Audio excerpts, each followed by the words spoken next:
ತುಂಬ ಖುಷಿ ಆಗ್ತಾಯಿದೆ. 23 ವರ್ಷದಿಂದ ನಾನು ಇದನ್ನೇ ನೋಡಿದ್ದೆ. ಸೊ ಈ ಸಲ ತಿರ್ಗಾ ಮೈಸೂರಲ್ಲಿ ನೋಡ್ತಿದ್ದೆ, ಅದು ಇನ್ನೂ ಖುಷಿ ಆಗ್ತಾಯಿದೆ. ಜೊತೆಗೆ ಅವತ್ತು ಹೆಂಗಿತ್ತು ಕ್ರೇಜು, ಅದಕ್ಕಿಂತ ಹೆಚ್ಚು ಕ್ರೇಜ್ ಇವತ್ತು ಕಾಣಿಸ್ತಾ ಇದೆ. ಸೊ ಆ ಕ್ರೇಜ್ ಯಾವತ್ತೂ ಕಮ್ಮಿನೇ ಆಗಲ್ಲ, ಇನ್ನೂ ಜಾಸ್ತಿ ಆಗ್ತಾನೆ ಇರುತ್ತೆ ಅಂತ ಹೇಳೋಕ್ಕೆ ಇಷ್ಟ.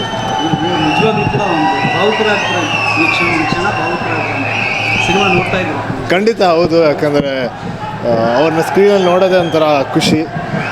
ಆಮೇಲೆ ಜನರ ಜೊತೆ ನೋಡೋದು ಇನ್ನೂ ಹೆಚ್ಚು ಖುಷಿ. ಸೊ ಅದನ್ನೆಲ್ಲ ನೋಡಿ ನಾನು ನನ್ನ ಫ್ರೆಂಡ್ಸ್ ಒಂದಷ್ಟು ಜನ ಬಂದು ಇವತ್ತು ಸಿನಿಮಾ ನೋಡಿದ್ವಿ, ತುಂಬ ಖುಷಿ. ರಾಜ್ಯದಲ್ಲಿ ಎಷ್ಟು ಸ್ಕ್ರೀನ್ಗಳಲ್ಲಿ ಆಲ್ಮೋಸ್ಟ್ ಎಲ್ಲ ಕಡೆ, ಇಡೀ ಕರ್ನಾಟಕ ಎಲ್ಲ ಕಡೆ ಪ್ಲೇ ಆಗ್ತಾಯಿದೆ. ಎಷ್ಟು 150 ಸ್ಕ್ರೀನ್, 150 ಸ್ಕ್ರೀನ್ ಇನ್ನು ಕೇಳ್ಬೋದು. ಹಾಂ ಹಾಂ ಅದೇ ಆಲ್ಮೋಸ್ಟ್ ನನಗೆ 50% ಮಾತ್ರ ಡೈಲಾಗ್ ಕೇಳಿಸಿರೋದು, ಇನ್ನೊಂದು 50% ಕೇಳಿಸಿಲ್ಲ. ಈಗ ತಿರ್ಗಾ ಇನ್ನೊಂದು ಕಡೆ ಹೋಗಿ ಸಿನಿಮಾ ನೋಡಬೇಕು.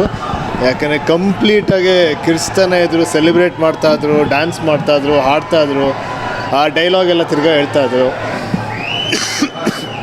ಸೊ ತುಂಬ ಖುಷಿ ಆಯಿತು ನೋಡಿ.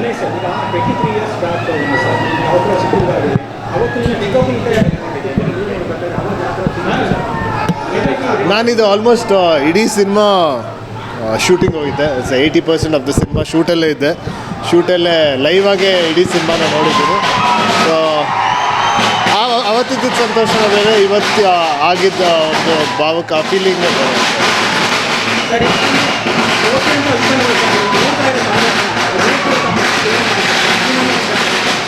ಅದೇ ಅವ್ರ ಬಗ್ಗೆ ಹೇಳೋಕ್ಕೆ ಆಗಲ್ಲ. ಪ್ರೀತಿ ಯಾವಾಗಲೂ ಅವರಿಂದ ಜಾಸ್ತಿ ಆಗ್ತಾನೆ ಇರುತ್ತೆ.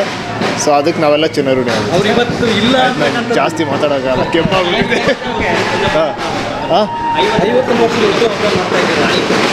ಹಾಂ 17th ಎಲ್ಲ ಜನರು ಕಂಠೀರವ ಸ್ಟುಡಿಯೋಗೆ ಬರ್ತಿದ್ದಾರೆ. ನೀವು ಎಲ್ಲ ಕೂಡ ಬನ್ನಿ, ನಾನು ಅಲ್ಲಿ ಸಿಗ್ತೀನಿ.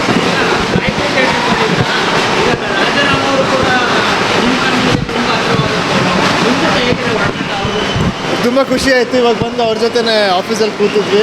ಅವ್ರು ಈ ಥಿಯೇಟರಿನ ಕಂಪ್ಲೀಟ್ ಹಿಸ್ಟ್ರಿ ಹೇಳಿದ್ರು. 1948-47 ಸ್ಟಾರ್ಟ್ ಮಾಡಿದ್ದು ಅಂತ. ಜೊತೆಗೆ ನಾನು ಒಂದು ಸ್ವಲ್ಪ ದಿನದಿಂದ ನನ್ನ ಸಿನಿಮಾ ಒಂದು ಸರಳ ಪ್ರೇಮ ಕೂಡ ಕಥೆನೂ ಇಲ್ಲೇ ರಿಲೀಸ್ ಆಗಿತ್ತು. ಆವಾಗ ಕೂಡ ನಾನು ಥಿಯೇಟರ್ಗೆ ಬಂದಿದ್ದೆ.